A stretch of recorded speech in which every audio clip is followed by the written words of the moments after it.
Doctor rice sugar free rice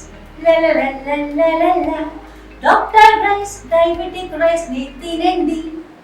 మహానాడుకు విఐపీల పర్యటన నేపథ్యంలో బందోబస్తుకు సంబంధించి ఎస్పీ గారు మనతో ఉన్నారు. ఆయన అడిగి తెలుసుకునే ప్రయత్నం. సార్, ఎలాంటి ఏర్పాటు చేయబోతున్నారు సార్?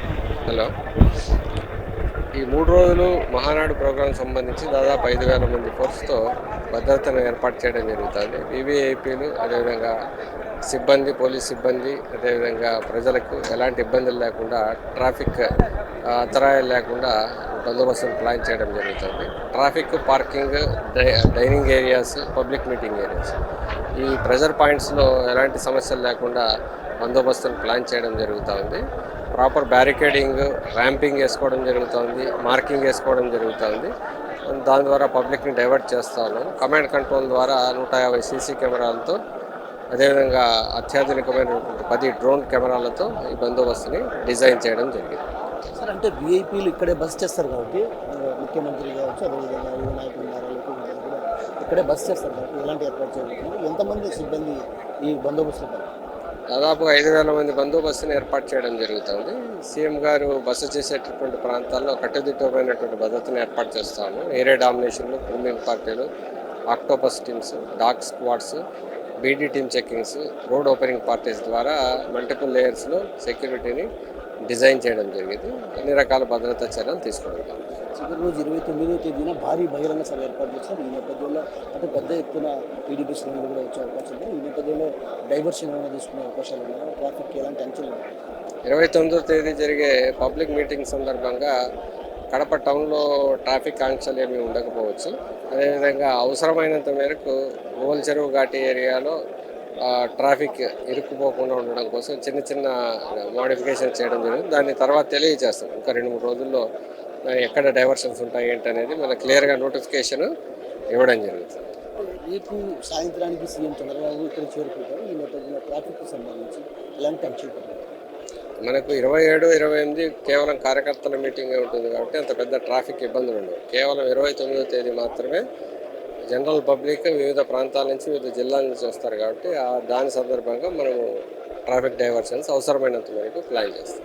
టౌన్లో ప్రధానంగా ఎంతమంది సిబ్బంది ఉంటారు? ఇక్కడ సంబంధించి ఏ విఐపి ఏ రూట్లో వెళ్తారు? అదేవిధంగా ప్రజల విఐపీలు కడప టౌన్లో చాలామంది ఉంటున్నారు. పొద్దుటూరు, పులివెందుల, వెంపల్లె, వేములవాడ, డిఫరెంట్ ప్రాంతాల్లో ఉంటున్నారు. వాళ్ళకి కావాల్సిన ఎస్కార్ట్స్, గార్డ్స్ ఇవన్నీ ఏర్పాటు చేసుకోవడం జరుగుతుంది.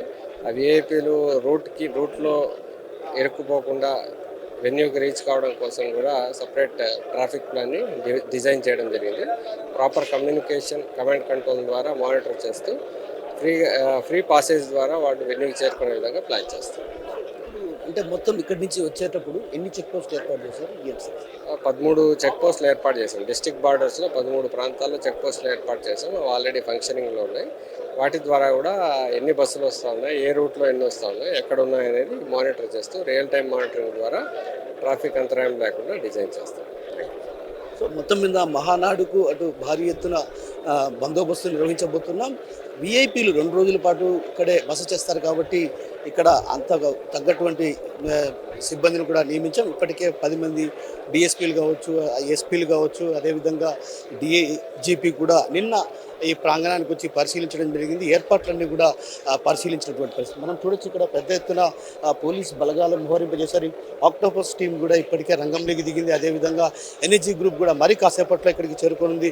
నిన్న అంతా కూడా అటు ఏదైతే ఆక్టోపస్ టీం అటు ఎయిర్పోర్ట్ వద్ద కావచ్చు, సభా ప్రాంగణానికి సంబంధించి, అదేవిధంగా ప్రతినిధుల సభకు సంబంధించి ప్రత్యేకంగా ఇక్కడ క్షుణ్ణంగా తనిఖీలు చేశారు. ఇప్పటికే డీజీ హరీష్ కుమార్ గుప్తా కూడా ఈ ప్రాంగణం వద్దకు చేరుకోవడం జరిగింది. ఒకవేళ వర్షం కురిస్తే ఒక ఇబ్బంది తలెత్తే అవకాశం ఉన్న నేపథ్యంలో కూడా పటిష్టమైనటువంటి ఏర్పాట్లు చేయాలి. విఐపీలు ఉన్నటువంటి ప్రాంతాల్లో కూడా ప్రత్యేకమైన దృష్టి సారించాలి. ఎందుకంటే ప్రధానంగా విఐపీలు ఇక్కడ ఉన్నంతసేపు, అంటే ఇక్కడి నుంచి వెనుదిరిగేంత వరకు కూడా పటిష్టమైనటువంటి భద్రతా చర్యలు తీసుకోవాలంటూ కూడా అటు జిల్లా పోలీసులకు కూడా ఆదేశాలు జారీ చేశారు. మరోవైపు ఇప్పటికే కొన్ని ప్రాంతాల నుంచి ఏదైతే డాగ్ స్క్వాడ్ కావచ్చు, అదేవిధంగా బాంబ్ స్క్వాడ్లు కూడా రంగంలోకి దిగారు. ఆ రంగంలోకి దిగిన నేపథ్యంలో ఇప్పటి వరకు 13 జిల్లాల నుంచి ఇక్కడికి రావడం జరిగింది. 21 జిల్లాల్లో ఉన్నటువంటి బాంబు స్క్వాడ్ కావచ్చు, అదేవిధంగా డాగ్ స్క్వాడ్లు కూడా రంగంలోకి దిగా ఆ నేపథ్యంలోనే క్షుణ్ణంగా తనిఖీలు చేస్తున్నారు. నిన్నటి నుంచి కూడా అటు క్షుణ్ణంగా ఎక్కడికక్కడ తనిఖీలు చేసిన పరిస్థితి. చంద్రబాబు ఏ ఏ ప్రాంతాల్లో అయితే పర్యటిస్తారో అదేవిధంగా ఏ ఏ ప్రాంతాల్లో అయితే ఆయన ఉంటారో ఆయా ప్రాంతాల్లో కూడా అటు క్షుణ్ణంగా బాంబు స్క్వాడ్ అదేవిధంగా డాగ్ స్క్వాడ్లతో ఇప్పటికే పరిశీలించడం జరిగింది. రేపు మరోమారు కూడా అటు పూర్తి స్థాయిలో పోలీసులు ఈ ప్రాంగణం అంతా కూడా క్షుణ్ణంగా తనిఖీలు చేసి ఒక్కొక్కరిని తనిఖీలు చేసి ఆ తర్వాత లోనికి అనుమతించే పరిస్థితి కనిపిస్తుంది. మరోవైపు వీఐపీలు రానున్న నేపథ్యంలో కూడా ట్రాఫిక్ అంటే కడప నగరం మినహాయించి మిగతా అన్ని ప్రాంతాల్లో కూడా ట్రాఫిక్ దారి మళ్లించే ప్రయత్నాలు కొనసాగుతున్నట్టు పులివెందుల నుంచి వచ్చే బస్సులను మరోవైపుకు అదేవిధంగా రాయంపేట వైపు నుంచి వచ్చే ప్రాంతం నుంచి వచ్చే బస్సులను మరోవైపు అట్లా ట్రాఫిక్ కొన్ని మార్పులు చేర్పులు చేశారో తప్ప ఎక్కడే కానీ మార్పులు చేయలేదన్నటువంటి విషయాన్ని ఎస్పీ అశోక్ కుమార్ గారు చెప్తున్నారు. కెమెరా సరితో కిషోర్ RTV కడప నుంచి. ఇండియా పాకిస్తాన్ తాజా అప్డేట్స్ కోసం డౌన్లోడ్ చేసుకోండి RTV లైవ్ యాప్.